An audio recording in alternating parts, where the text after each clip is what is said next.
बिस्मिल्लाहिर्रहमानिर्रहीम। अस्सलाम वालेकुम नाज़रीन, मैं हूं गब्बर ज़ैदी। आज़म सवाती की वीडियो और प्रेस कॉन्फ्रेंस ने एक तूफान बर्पा कर दिया है। आईएसआई मजबूर हो गई है मौकिफ देने पर। आईएसआई के ब्रिगेडियर ने मुस्तफ़ा नवाज खोकर को कॉल की, क्या बातें की मैं आपको बताऊंगा। ये वीडियो कहां पे बनाई गई, इस वीडियो के हवाले से मजीद चीजें सामने आ गई हैं और क्या इसमें सादिक संजरानी जो चेयरमैन सेनेट है उनका भी हाथ है, इस वीडियो में मैं डिस्क्लोज करने वाला हूं कुछ ऐसे हकाइक जो आपने पहले नहीं सुने होंगे। इस प्रेस कॉन्फ्रेंस को टीवी पर भी सही तरह से नहीं चलने दिया गया, तो लिहाजा वो हकाइक जो आप तक नहीं पहुंचे, हमारी कोशिश है आप तक पहुंचा दें। अब इस प्रेस कॉन्फ्रेंस के हवाले से सिर्फ तहरीके इंसाफ नहीं, सिर्फ सोशल एक्टिविस्ट नहीं, वो सहाफी जो कि इस टाइम पीडीएम की हिमायत कर रहे हैं, वो सेनेटर जिनका ताल्लुक पीपल्स पार्टी से है, वो सेनेटर जिनका ताल्लुक मुस्लिम लीग नून से, हुकूमती अरकान भी इसकी मजम्मत करते नजर आ रहे हैं।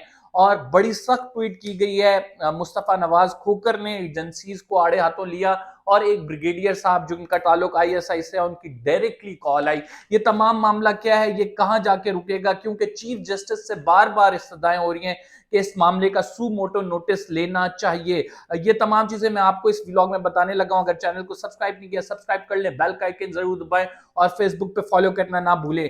देखिए, आजम सवाती जिस तरह से प्रेस कॉन्फ्रेंस में धाड़े मारकर रोए, उनकी ये प्रेस कॉन्फ्रेंस हर शख्स के दिल को लगी है। और लोग कह रहे हैं कि इस्लामी जमहूरिया पाकिस्तान में ये किस किस्म का कानून नाफिज है, ये किस किस्म के लोग डायरेक्टली इल्जाम लगा रहे हैं कि हमारे इंटेलिजेंस के इदारे क्या हरकतें कर रहे हैं।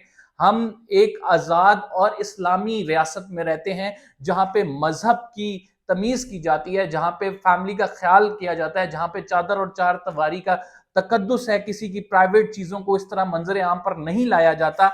और यही वजह है कि इमरान खान साहब ने बाकायदा तौर पे आजम सवाती की वाइफ को ट्वीट करके माजरत की। इमरान खान साहब क्या कहते हैं, मैं इमरान खान साहब की ट्वीट पढ़ के पहले आपको सुना देता हूं और फिर उसके बाद बताऊंगा कि आईएसआई का ब्रिगेडियर का क्या फोन आया मुस्तफा नवाज खोकर को। आजम सवाती साहब के हवाले से इमरान खान साहब ट्वीट करते हैं, I want to apologise on the behalf of Pakistan, a very private, non-public and tahajjud guzar lady for the pain, anguish and sense of humility she is suffering। Imran Khan साहब की जानिब से ट्वीट किया गया है और कहा गया कि हम पूरी कौम जो है, पाकिस्तानी कौम शर्मिंदा है जिस तरह से एक तहज्जुद गुजार खातून को उसकी प्राइवेट वीडियो जो है वो सेंड की गई। इस पे जितना भी गम गुस्सा है वो तमाम जायज़ बनता है कि अगर आजम सवाती साहब को या आपको कोई दूसरी वीडियो नहीं मिली तो आपने उन्हीं की ज़ौजा के साथ जो वीडियो है वो उनको ही सेंड कर दी। इसके हवाले से आईएसआई का भी मौकिफ में बताऊंगा, लेकिन उससे पहले मैं ये बताना चाहूंगा असल में ये वीडियो बनाई कहाँ गई। इस हवाले से जो तफसीलात हमारे सामने आ रही हैं, उन तफसीलात में हसन नियाजी साहब जो हैं वो इमरान खान के भांजे, उन्होंने कुछ चीज़ें बताई हैं और कुछ चीज़ें जो है वो एक सेनेटर ने बताई हैं। नाम बताना पसंद नहीं किया, लेकिन चीजें जो हमें बताई हैं कि ये वीडियो मुबैना तौर पर सुप्रीम जुडिशियल कॉम्प्लेक्स कोयटा में रिकॉर्ड की गई। आजम सवाती साहब ने सादिक संजरानी साहब से दरखास्त की थी कि वो छुट्टियां गुजारने सुप्रीम जुडिशियल कॉम्प्लेक्स कोयटा जाना चाहते हैं।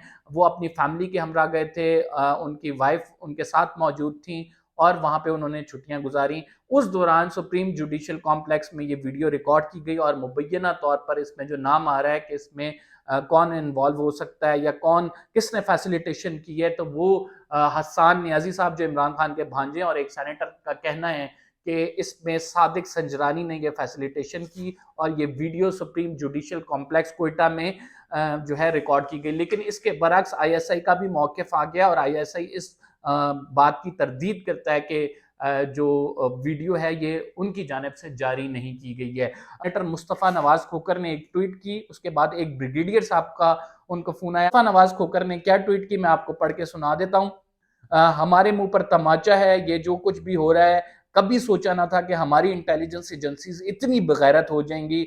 हमारे मुल्क के आयन और कानून का ख्याल नहीं रखा गया और लानत हो। तो मुस्तफ़ा नवाज खोकर को राइट आफ्टर दिस ट्वीट एक ब्रिगेडियर का आईएसआई से फोन आया और ब्रिगेडियर साहब ने बताया कि ये डार्क वेब पे प्रिपेयर की गई वीडियो है, इसमें आईएसआई का कोई किरदार नहीं है, ना ही किसी और इंटेलिजेंस एजेंसी का है। और उन्होंने इस हवाले से कहा कि हम ऐसी चीजें नहीं करते हैं। मुस्तफ़ा नवाज खोकर ने कहा कि मैं ही, ये आप पहले तो कन्विंस करें आजम सवाती साहब को कि ये आपने प्रिपेयर नहीं की या आपकी जानिब से नहीं आई, या आपकी जानिब से उनकी वाइफ के नंबर पे किसी ने सेंड नहीं की। पहले उन्हें कन्विंस करें। और दूसरी बात यह है कि मैं ही वो शख्स था जिसने निशानदही की थी कि सेनेट में किस तरह से बैलेटिंग के दौरान कैमरे लगाए गए थे, तो लिहाजा मुझे आप ना बताएं कि क्या करना है, या फिर मुझे आप ना बताएं, मैं जानता हूं सारी चीजें।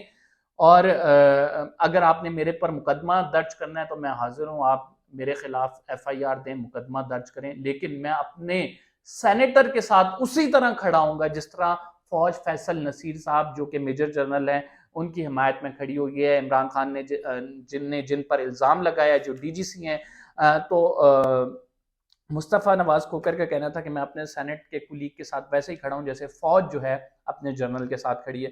अब देखें ये मामला किस तरफ जा रहे हैं।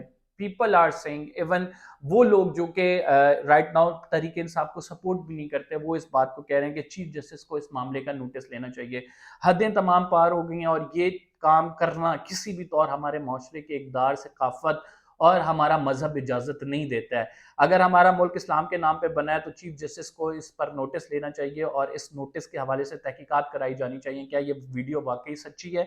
क्या किसी ने डॉक्टरेट करके डार्क वेब पे भेजी है? आजम सवाती साहब के साथ ये तमाम मामला क्यों किया जा रहा है? क्या बज़ाहिर जो सामने नजर आ रहा है कि उन्होंने इंटेलिजेंस इदारों पर तनकीद की, उसके बाद ऐसी वीडियोज आना शुरू हो गई, तो ये इस बात में कितना सच है? चीफ जस्टिस साहब अभी तक उन्होंने कोई सू मोटो नहीं लिया है, कोई इस हवाले से बात नहीं हुई। हाँ, अलबत्ता एक जो रिमार्क्स चीफ जस्टिस की जानिब से दिए गए थे वो ये दिए गए थे कि उन्होंने कहा था कि आजम सवाती की बात हमारे दिल को लगी है। तो लेट्स सी कि ये मामला किस तरफ जाता है। अभी कुछ भी कहना काबिल वक्त है, जब तक अगर सू मोटो या कार्रवाई नहीं होती। ISI का अपना मौक़िफ़ आया, वो भी मैंने आपके सामने रख दिया। लेकिन जो कौम में गम और गुस्सा पाया जाता है, जो कि बहुत ये आप कह सकते हैं अफसोसनाक इवेंट है, वो भी मैंने आपके सामने रख दिया कि इवन अब वो लोग जो मुखालफत करते थे, वो लोग जो तहरीके इंसाफ के खिलाफ थे, वो भी अब तहरीके इंसाफ के साथ आके खड़े हो गए और कह रहे हैं कि ये नहीं होना चाहिए। आज अगर ये आजम सवाती के साथ हुआ तो कल किसी और घर वाले के साथ होगा। फैमिलीज को ऐसी वीडियोस नहीं सेंड कर देनी चाहिए। ये मामला कोई छोटा मामला नहीं है। आप एक शख्स की जिंदगी बर्बाद कर रहे हैं, वो शख्स जिंदा नहीं रह सकेगा। तो इस पर बड़ा गम गुस्सा पाया जा रहा है और ये जो तमाम मामला है इंतहाई काबिल मुजम्मत है, जितनी भी मुजम्मत की जाए इसकी कम है। Whosoever he is, जिसने भी सेंड की है, हम अल्लाह से दुआ करते हैं पाकिस्तान का हामी और नासिर हो। फिलहाल कमर जदी को इजाजत दीजिए, कुछ मजीद अपडेट्स आएंगी जरूर आपके साथ शेयर करेंगे। अल्लाह हाफिज।